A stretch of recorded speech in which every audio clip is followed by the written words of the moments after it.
William, you live in Anchorage. I would think if you lived in Anchorage, there'd be this pressure to be out there with a Bowie knife, hunting, canoeing, putting tennis rackets on your feet and traipsing through the snow. Yeah. Are you that kind of guy? Put it to you this way, the first time I snowshoed, I was so drastically disappointed because my only exposure to that was like Winnie the Pooh when I was a kid, and you actually stay on top of the snow. It sucks, man. I'm not the outdoorsman at all. Oh, no. Well, I mean, it's okay to not like snowshoeing. I tried it once and I thought it's a total scam. It's just really a good way to trip. Yeah. It just makes your feet bigger and more clumsy, and you're still in the snow. That's someone's practical joke that's lasted hundreds of years. Oh, having trouble getting through the snow? Tie these oversized tennis rackets to your feet. Go ahead. Still having trouble? Tee-hee. Keep at it for a few hundred years. That's what I think snowshoeing is. But are you an outdoorsman in other ways? Not really. I mean, I like playing sports outdoors, but not like the outdoorsman. Like, do you know how to hunt game and then hunt it down and then field dress it and then smoke it over a flame and then eat it? Oh, yeah. When I did go hunting with my father-in-law, the only moose I saw on that hunt was when I was waking up from a nap. It had snuck up on me and my gun was out of reach. So there's that. Wait a minute. You went hunting with your father-in-law in Anchorage, Alaska, right? And you're out in the countryside in the woods. And you go to sleep. You see no game. You go to sleep. And when you wake up, a moose is looking at you and it's between you and your gun. The gun was off to my left a little bit. The moose was about 15 feet in front of me. Now, tell the truth. The moose also had a gun, right? Yeah, it was back for my lunch money again.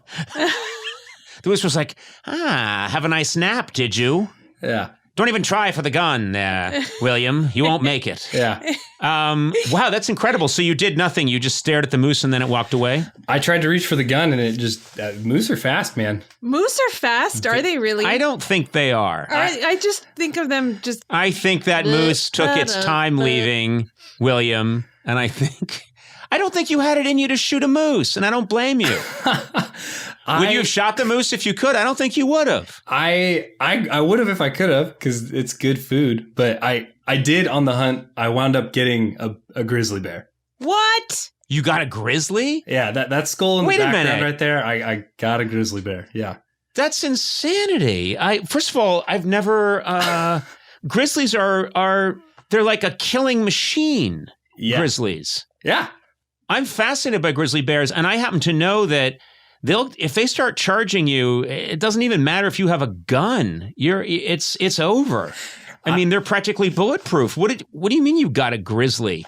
You had 9 moose taunting you, and you did nothing, and then you say, "Oh, but I got a grizzly." Yeah. So like I said, I'm not an outdoorsman. My father-in-law, he's been hunting since he was like 7 or 8 years old. Your father-in-law sounds like a bully. He's a manly man. And is he Nick Offerman? You can tell us. He's like Nick Offerman with a little less hair on his head and his mustache. Wow. I think Nick Offerman is playing a prank on you. Yeah, maybe that'd be a pretty fun prank. But you know, it sounds to me, I'm just getting the cliche of you're this very nice, soft-spoken, pleasant young man who likes to probably stay inside and work on his X-Wing fighter model. And then your father-in-law is like, we're going out to get the dreaded moose. And you're thinking, I'd rather put on your snowshoes. Out we go. Is that what happens? That's not too far off. I wouldn't have gone if it weren't kind of obligatory, if I'm being honest. Oh, no. It was a great experience, though. In hindsight, like one of the best experiences of my life. So wait a minute. So you've told us about basically, you got moose to the left of you, moose to the right, but they're outwitting you at every turn.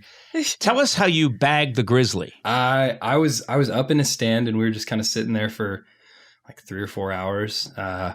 And as we were sitting there, we heard some rustling off to the right, and he's like, "Hey, like there's a moose. Start calling it in." And so we start raking, and we just use this bucket. What do you mean raking? I don't know what you're talking about. You use a bucket lid, and you just kind of scrape a branch, and it kind of sounds like when a moose is raking their antlers on a tree. So we start raking, and it starts raking back at us. And then you start saying, "I'm a moose." Yeah, I'm a moose. Yeah, exactly. I'm a moose. You should try it sometime. So bad at it. I'm a moose. That's what I'd be doing. Yeah. I'm a moose. So that moose then started coming downwind of us because that's what they'll do. I found out. Mm-hmm. This is all information that I'm just regurgitating from him. they'll come downwind of you to see what you're all about, get a whiff of you. And right when he got about parallel to us, maybe just 30, 40 yards into the forest, we heard what sounded like a pit bull just growling right in our ears. But it was a grizzly bear like 150 yards away, but it sounded like it was just right up on the ear. And he looked at me, he's like, do you want to shoot a moose or a bear? And in my head, I'm like, I don't see the moose yet, but I see the bear now.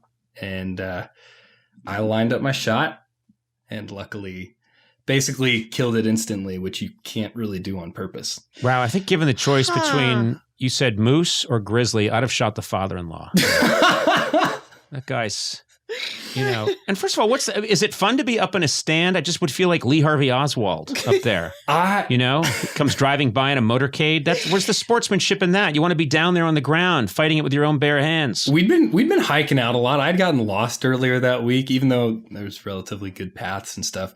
Like I said, it's not my thing. I was safe up there. Yeah, I'm glad you were up there. I'm glad you're safe. What do you do then with the grizzly? Well, there's a whole lot of stuff that goes on. They'll size it, and if you want to, you can like enter it in to see if it falls in like certain size categories that certain associations will like give you awards for. So I actually, it wound up being that this grizzly bear was 1 3/4 inches shy of the world record. What? Yeah. What do you mean of the world record? World record? You mean the world record for interior grizzly?